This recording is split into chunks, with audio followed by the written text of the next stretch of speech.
Hi guys, this is Sarah from thingstheydidn'tteachmeinhighschool.com. Today I'm going to show you how easy it can be to sew on a button. First thing we're going to need is something to sew a button onto.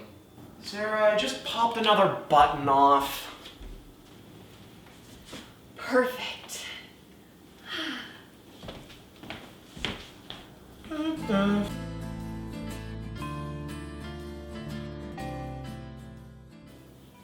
Things you'll need other than the garment: a needle, preferably two, thread that matches closely to the color of the item you're sewing the button onto, a pair of scissors. Although you can use a knife or your teeth, I don't recommend it because the thread will definitely fray. And of course, the button. The original would be best, however, you can go out and buy one that closely matches the others if there are some, or in my case, there's only one button, so it really doesn't matter.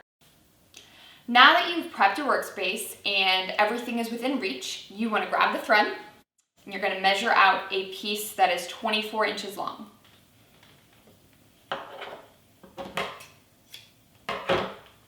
Next, you're going to thread it through the eye of the needle. So this is a little different from maybe what you've learned before, but it's a really good technique because it doubles the strength of the sewing job. So you actually want the needle to go in the middle of the thread, so you have equal parts on either side. Then you want to tie a knot on the top.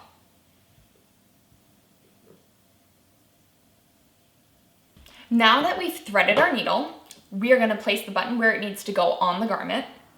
And a cool little tip that I found was to use the spare needle that you have as a spacer so the button isn't sewn on too tightly.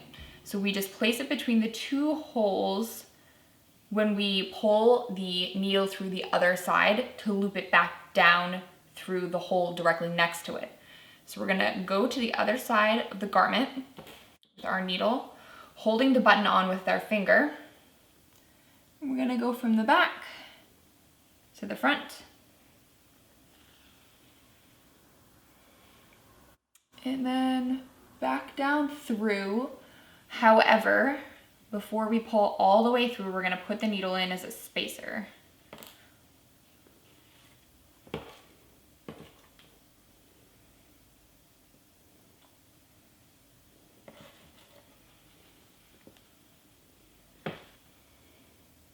We're going to repeat this about 4 to 6 times for these two holes, and then we're going to do another 4 to 6 times on the other two holes.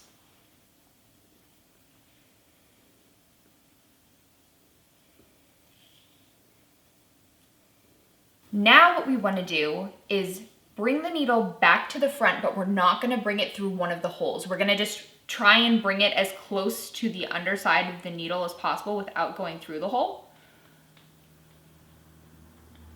And then we're going to loop it around, actually.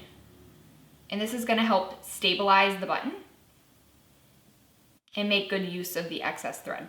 Once you're done bringing the thread around the button, you're going to want to push the needle back down through, and working from the inside of the garment, you're going to want to bring the thread through the fabric, not through to the other side fully, but you're just going to want to make like a little anchor.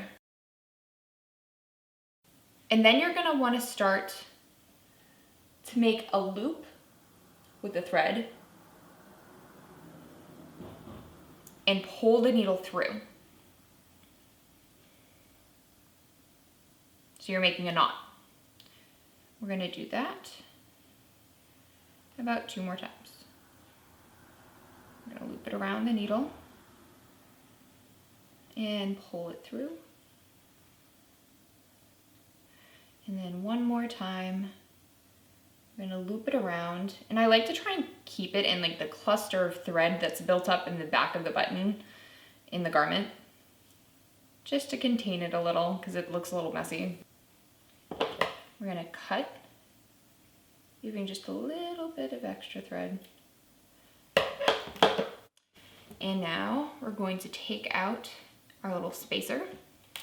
So now we've completed our pair of shorts, saved a couple bucks, and I also feel a lot of pride being able to do this myself. So if you have any suggestions for future videos, please let us know. And I hope you really enjoyed this video and found it helpful. Happy learning!